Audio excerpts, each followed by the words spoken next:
Let's carry on now with NDP 11. Anybody? Mr. Davies, you want to?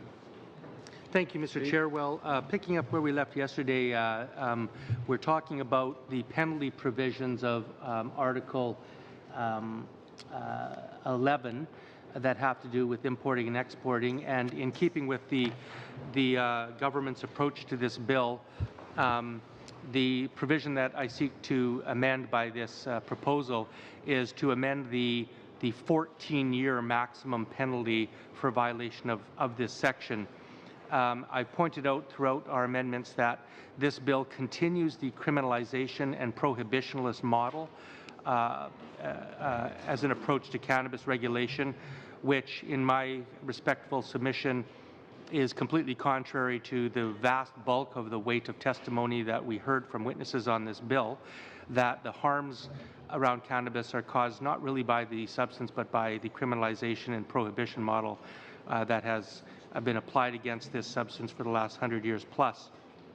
Now, interestingly, not one witness of the 90 witnesses that came before this panel testified that these penalties were appropriate. Not a single justification was offered by a witness about 14 years, that 14 years was an appropriate penalty for a violation of any section of this Act. On the other hand, every single witness who is directed to these penalty provisions, mostly called by the New Democrats, by the way, testified that these figures, these maximum penalties were unreasonable, were disproportionate, were completely out of sync with the reality of what's going on in Canadian courts today, and worse, are harmful. That these penalties actually are applied disproportionately to young people, marginalized Canadians, racialized Canadians, poor Canadians, and that actually the stigma and the harms on the social determinants of health by incarceration and getting criminal records for possessing or dealing with a relatively benign substance, cannabis, do a lot of harm to Canadians. And yet this committee, throughout every one of the New Democrats' amendments yesterday, and I expect will happen with this one, to reduce that 14-year penalty down to a reasonable amount, either a fine or a small jail sentence for a repeated or serious offense, has been rejected by this committee. And that is completely ignoring the evidence that this committee heard. Now, the government can go ahead, Liberals can do what they want, they can go ahead and can pass this bill, but Canadians watching this should know that the Liberals are passing this bill with 14-year sentences in total disregard for the evidence that was heard before this committee, and in total disregard for the harm that the criminalization is going to cause. So they can pass this, but they're basically rendered moot, completely academic, the real evidence that was heard before this committee about the appropriateness of this penalty. So this amendment, Mr. Chair, would reduce the 14-year penalty down to fines, which the evidence also suggested were much more appropriate.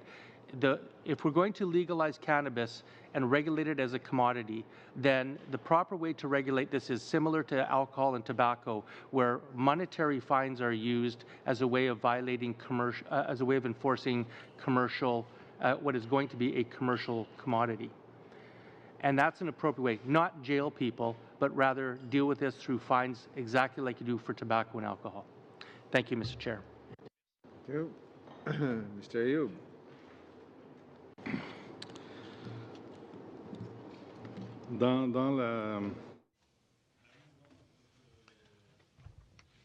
As part of this bill, once again, let me repeat, I think that the first point that we are dealing with here is the protection of our young people. This is our first aim. And we are legalizing marijuana in a very strict way. We're not talking about legalization as it applies to alcohol and smoking. We are not talking about total legalization. I'm always concerned when, in spite of everything and the testimony that we received, when I hear my colleague from the NDP, Mr. Davies, tell us that marijuana is is not harmful. I don't think that this is true. We heard scientific evidence that there are harmful effects for the development of the brain. And the first point that I repeat then is the need to protect the health of our children. And as part of this logic then, there should be some type of deterrence for criminal groups and for people who want to make profit, for people who do serve an existing market at the present time. Even though we may close our eyes to it, this market does exist. The purpose is then deterrence. And if we do not give our legislation the power to create this kind of deterrence and to apply prison sentences or significant monetary penalties, then we will not be successful in achieving this aim. This is something that the legal matter must be left up to the discretion of judges when there are trials and when there are charges brought. Judges must be allowed the freedom to assess the situation and apply the appropriate penalty as they see it. This is a maximum we are talking about. Within this limit, the judge has full discretion to determine which is the appropriate penalty in applying the legislation. So I agree with this approach. In my view, if we did not have this, there would be no penalty, and this is not what we want to have. We want to protect our young people and at the same time do away with the black market and this type of criminal organized activity. I just wanted to echo what my colleague Mr. Ayoub said. Mr. Davies seems to feel there's a large audience watching that he's addressing. I just want to emphasize again, he said marijuana, cannabis is relatively benign. Out of the 109 witnesses that came and spoke to this committee, there were many, many, many health professionals, physicians, nursing groups that came in, and youth workers. Every single one of them said marijuana is not relatively benign. This is a harmful drug for young Canadians. And any young Canadian listening, I mean, part of what we're trying to do, we need to correct with a large public awareness campaign, is the misunderstanding of youth that marijuana is a benign drug. It is not. For young people, this can cause both lasting and permanent brain damage or cognitive damage, and it is not a benign drug. And as Mr. Ayoub has quite succinctly said, the intent of this legislation is to ensure that those people who would deal this drug to our young Canadians need to be aware that there is going to be a very stiff fine if they or penalties if they chronically and repetitively abuse this law. Mr. Van Kesteren. Thank you, Chair. And I repeat what I said yesterday with Mr. Davies. At least I think his approach is honest. That if marijuana is going to be legalized, let's legalize it. And when I listen to the Liberals talk about the dangers of marijuana, and rightfully so, you know, I wonder how many moms and dads, soccer moms, called them and said, doggone it, you got to pass this legislation. I'm so worried about Billy. He's been selling marijuana. My kids are going to be smoking it. You know, he shouldn't be touching that stuff till he's 18. What a ridiculous argument. This just proves when you pontificate of the dangers of marijuana, just what a bad bill this is. And at some point, Mr. Chair, I'm going to ask that we resume my motion, that we dismiss this, because I hope there's a whole lot of people watching. And I hope there's a lot of people that recognize what's going to take place if this legislation passes. So, you know, you open it up, and I couldn't resist but step in. So let's get that on the record, that yes, this is a dangerous drug, and that this will be harmful to young people. Young people, possibly to the age of 25, and we don't even know if it's worse past that date. And I firmly believe that there are many Canadians that are sitting in the background wondering, what's going on here? Is this really happening? Good. I'm hoping that the argument that Mr. Davies makes causes us to reflect just what we're doing. And then the only logical conclusion would be we need to scrap this, or at least talk about this, put it into the public forum, talk about it, Go to town halls, talk to the moms, the dads, the people, the police officers, really get this on the record. We haven't done that. We haven't done that. We've not had opportunity to do that. I know I haven't.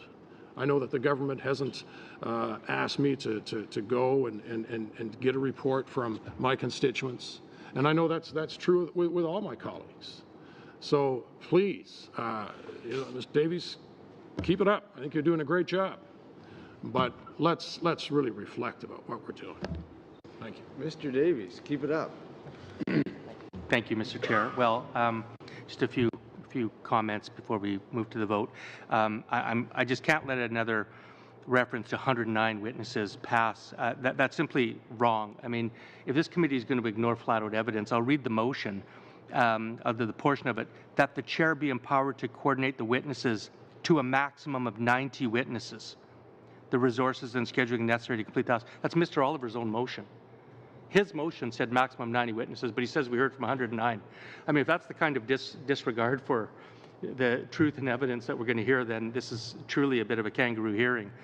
In terms of, I don't think there's a lot of wide audience watching, but it was my motion to televise this hearing because I think Canadians have a right to watch what's going on with this groundbreaking legislation that the Liberals call groundbreaking legislation. They should be able to see how their representatives talk about this.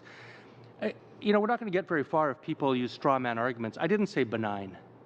I said relatively benign. Relatively benign. And I've been making references to having penalties relative to tobacco and alcohol, which I've heard not a word from. You don't get 14 years from an adult selling a carton of cigarettes to a 17-year-old, and that carton of cigarettes will hook that person, and it'll kill that person, used exactly as designed. It'll give them cancer. Where do I see the Liberal government bringing in 14-year sentences for tobacco or alcohol? They don't do it. I don't know why. Maybe because the big tobacco or big alcohol lobbies are too strong and they don't want to take them on.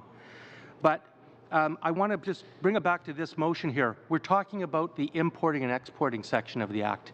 It says, unless authorized under this Act, the importation or exportation of cannabis is prohibited. And it's prohibited to possess cannabis for the purpose of exporting it. This section has nothing to do with children. This has to do with exporting cannabis and what the proper penalty should be for importing or exporting. Now, if criminalization of cannabis and giving hefty jail sentences protected children, then maybe Mr. Ayoub or members of the Liberals can explain to us why Canada has the second highest or the highest use of rate of cannabis of young people in the world, when we have full criminalization and life sentences. The argument that's being made is absurd, and it's belied by the evidence. So you can't say, well, geez, we have a 14-year sentence here because we want to protect our children. Life sentences didn't protect our children. That's the evidence that we heard. In fact, that's the very reason that the government says they want to legalize cannabis, to better control, get it out of the hands of criminals. The criminalized approach doesn't work, and if anybody in this room sat through the evidence and came out with the evidence with the conclusion that criminalization of cannabis works to protect children, then they weren't listening to the evidence that I was listening to. And finally, I just want to say my last point. Mr. Ayoub made a reference to giving judges full discretion. One of the reasons 14 years is a bad choice for this is because it does not give judges full discretion. As I've been pointing out repeatedly, any sentence more than 10 years or any provision that has a maximum sentence of more than 10 years ties a judge's hands from giving a conditional sentence to anybody. To anybody. Even someone that they want to give a first-time offender or a third-time offender, they can't give a conditional sentence to them because of the use of 14 years. So if you move that to 9 years, you then give judges full discretion. Yet for some reason, the Liberals on this committee and the Conservatives continue to vote against that, tying a judge's hands so that no conditional sentences can be offered to anybody convicted of this section.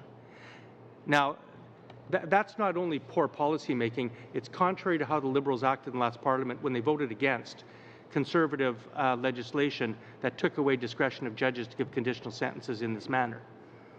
So those are my points, Mr. Chair, and I think we can call ready for the vote when you're ready. That clock goes forward. Dr. Olson. something's for the record, Mr. Van Kesteren.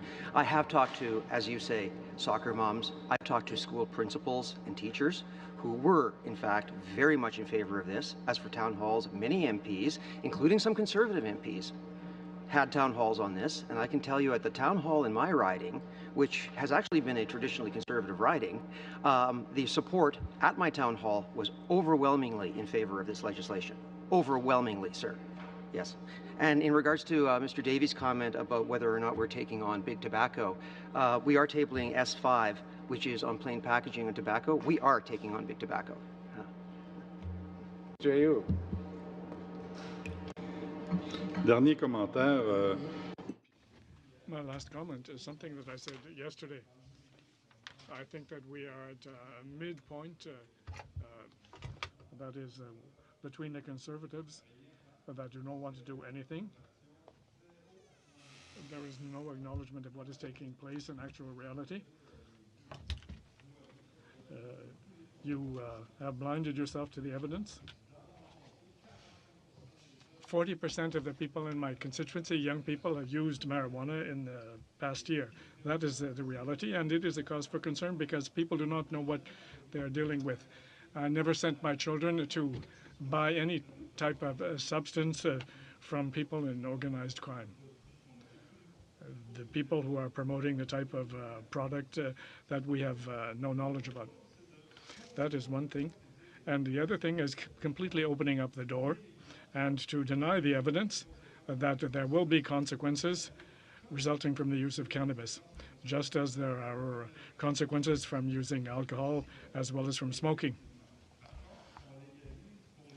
They are legalized for adults. This means that adults are able to make a free choice of products that are freely available, and to ensure that they are educated and properly informed about what the consequences of the use of such products can be. At the present time, one of the advantages of the type of discussion that we're having throughout Canada relating to cannabis is to be able to inform people and to have town hall meetings, to have discussions, to have parents and children talking about this at a time when their children are consuming and do not talk about it.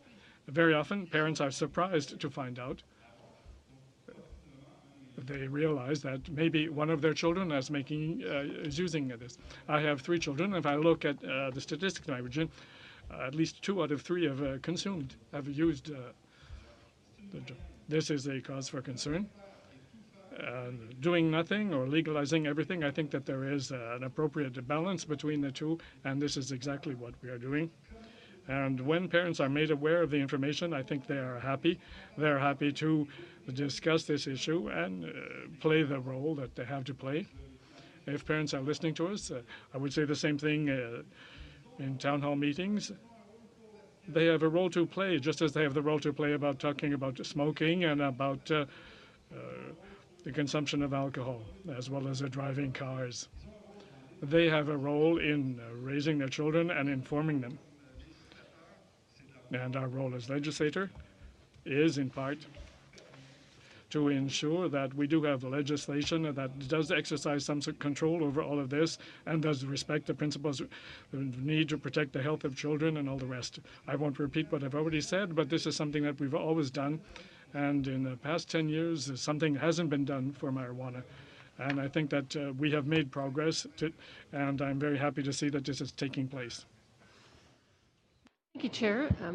I just want to respond to some of Mr. Ayoub's comments. I mean, he's indicated that nearly 40% of people 18 to 35 are consuming marijuana, and that is true. But overall in Canada, 88% of Canadians do not use marijuana. And so we are standing up for those people who don't use the product and are going to receive all of the bad consequences from this bill, the increased impaired drug driving, the fact that children are not protected in this bill. They can easily get access in the home grow situation, all of the damage that will happen to the youth's brains that will result in mental health issues. That's who we're standing up here for, and that's why we're so opposed to this bill. It's flawed in so many ways, and you know, I don't take exception to the objections that Mr. Davies is bringing. That's what's important here, and you know, I really think in Quebec, I'm not sure if you're aware, 66% of Quebecers are strongly opposed to the legalization of marijuana. So there is a bunch of Canadians that we're here to represent today. Thank you. Kestrel. Now we're clear in the record. Mr. Davies, we oppose everything in this bill. And you know, you and I spoke privately. I applaud you for your honesty, and you're absolutely correct in much of your argument. But we will oppose this bill. You think this is something what Canadians, or you think this is something Canadians want? Then I dare you. Let's have a referendum. I dare you. Let's stop this nonsense right now, and let's go to the people. Let's have an honest chat about marijuana. Let's have a referendum. You'd never do that. A quick one, Mr. Davies, we're way over. Yeah, thank you, Mr. Chair. Well, just briefly, to the actual motion, the amendment I proposed is the motion I propose is not to make it take away any kind of consequence for importing or exporting under this. It's to replace a 14-year maximum with a fine of not more than $300,000, which is a significant fine, or imprisonment of not more than 2 years less a day, or to both. So it just brings the penalties down to a fine or potentially a jail sentence, but a reasonable one in this situation. So I just wanted to respond to Mr. Ayoub's comments that the NDP is not suggesting that there be no consequence for this. What we're suggesting is that there be a reasonable consequence to the offense. Okay, seeing no more speakers on the speakers list, we'll go for a vote on NDP 11. I call for a recorded vote, Mr. Chair. Mr. Clark?